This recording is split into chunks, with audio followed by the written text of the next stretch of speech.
শেখ হাসিনার শাসনামলে রাশিয়ার সঙ্গে বাংলাদেশের পারমাণবিক শক্তি চুক্তি এবং অন্যান্য দুর্নীতি নিয়ে বিতর্ক চলছে। সাবেক এই কর্তৃত্ববাদী সরকারের প্রধান দেশ ছেড়ে ভারতে পালানোর পর ডক্টর মোহাম্মদ ইউনূসের নেতৃত্বে অন্তর্বর্তীকালীন সরকার গঠিত হয়। তার সরকারের সময়ে শেখ হাসিনা ও তার পরিবারের বিরুদ্ধে ওঠে সীমাহীন দুর্নীতির অভিযোগ, যার সঙ্গে টিউলিপ সিদ্দিকীর নামও উঠে আসে।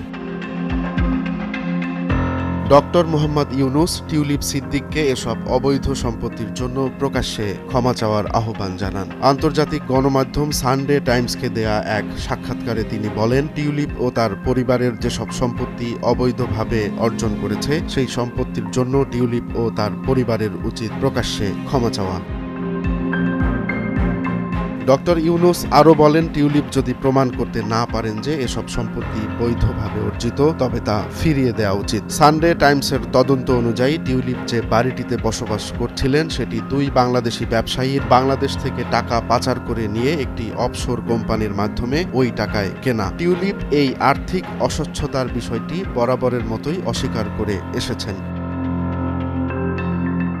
শেখ হাসিনার শাসনামলে রাশিয়ার সঙ্গে পারমাণবিক চুক্তিতে টিউলিপের মধ্যস্থতা এবং আর্থিক লাভের অভিযোগ তদন্ত করছে দুর্নীতি দমন কমিশন। যদিও টিউলিপ তার বিরুদ্ধে ওঠা অভিযোগ বরাবরের মতোই অস্বীকার করেছেন। ডক্টর ইউনূস বলেন, ব্রিটিশ সরকারের দুর্নীতি দমনের দায়িত্বে থাকা মন্ত্রী টিউলিপ নিজেই এখন দুর্নীতির সবচেয়ে বড় অভিযোগে অভিযুক্ত।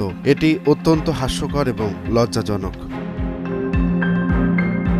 ডক্টর ইউনূস তাই টিউলিপকে প্রকাশ্যে ক্ষমা চাওয়ার পরামর্শ দেন। তিনি এ সময় বলেন, টিউলিপ হয়তো তখন বুঝতে পারেনি, কিন্তু এখন বিষয়টি বুঝতে পেরে তার উচিত প্রকাশ্যে ক্ষমা চাওয়া। তিনি আরও যোগ করেন, টিউলিপের পদত্যাগ করা উচিত এমন বলাটা আমার কাজ নয়, তবে তার উচিত জনগণের কাছে দুঃখ প্রকাশ করা, নিজের ভুল স্বীকার করা। ডক্টর ইউনূসের বক্তব্যে টিউলিপের দুর্নীতির অভিযোগ নিয়ে নতুন করে আলোচনা শুরু হয়েছে। টিউলিপ কি সত্যিই ক্ষমা চাইবেন, নাকি নিজেকে রক্ষা করার আপ্রাণ চেষ্টা চালিয়ে যাবেন? এই প্রশ্নেই এখন উত্তপ্ত হয়ে উঠেছে রাজনৈতিক মহল। যুক্তরাজ্য ও বাংলাদেশের সাধারণ মানুষ এখন অপেক্ষায় আছে টিউলিপের পরবর্তী পদক্ষেপ কি হবে তা দেখার।